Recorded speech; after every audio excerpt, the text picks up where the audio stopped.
Hello viewers, இன்றைக்கி நம்ம கலாஸ்கரில் என்ன பார்க்க போகிறோம்னா மல்லிகைப்பூ செடிகள் எப்படி பூத்துக்கு தான் பார்க்க போகிறோம். நான் ஏற்கனவே ஒரு வீடியோ போட்டிருந்தேன். இந்த மாதிரி மல்லிகைப்பூ செடிகள் நிறைய மொட்டுக்கள் விடுறதுக்கு என்ன பண்ணணும்னு சொல்லிட்டு எலுமிச்சம்பழம் சாறு இருக்கு இல்லையா, அது 3 நாள் ஊற வச்சுட்டு அதுக்கப்புறம் நம்ம ஸ்ப்ரே பண்ணுற மாதிரி நான் ஒரு வீடியோ போட்டிருந்தேன். அந்த மாதிரி தான் பண்ணேன். பாருங்கள் எவ்வளோ மொட்டுக்கள் விட்டு எவ்வளோ பூக்கள் பூத்துருக்கு பாருங்கள்.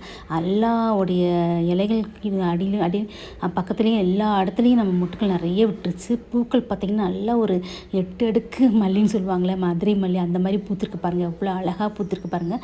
ஒவ்வொரு இதுக்குலேயும் பார்த்திங்கன்னா நிறைய பூக்கள் பூத்திருக்கு. இந்த பூக்கள் எல்லாமே நான் மார்னிங் நான் நிறைய பறித்து அதுக்கப்புறம் பார்த்திங்கன்னா நம்ம சாமிக்கு வைக்கலாம் அப்படி சொல்லிட்டு பறித்தேன் பாருங்கள். நிறைய பூக்களும் கிடச்சிச்சு. மல்லிகைப்பூக்கள் ஒரே ஒரு தொட்டியில் தான் நான் வச்சுருக்கேன் பாருங்கள். எவ்வளோ பூக்கள் பூத்திருக்குன்னு அவ்வளோ அழகாக பூத்துருச்சு. இதையெல்லாம் நான் எடுத்துகிட்டு எல்லாமே நம்ம கட்டிக்கலாம், அவ்வளோ பூக்கள் வந்துருச்சு சொல்லிட்டு கட்டி நான் வச்சுக்கிட்டேன். உங்களுக்கு இந்த வீடியோ பிடிச்சிருந்தா லைக் பண்ணுங்கள், ஷேர் பண்ணுங்கள்.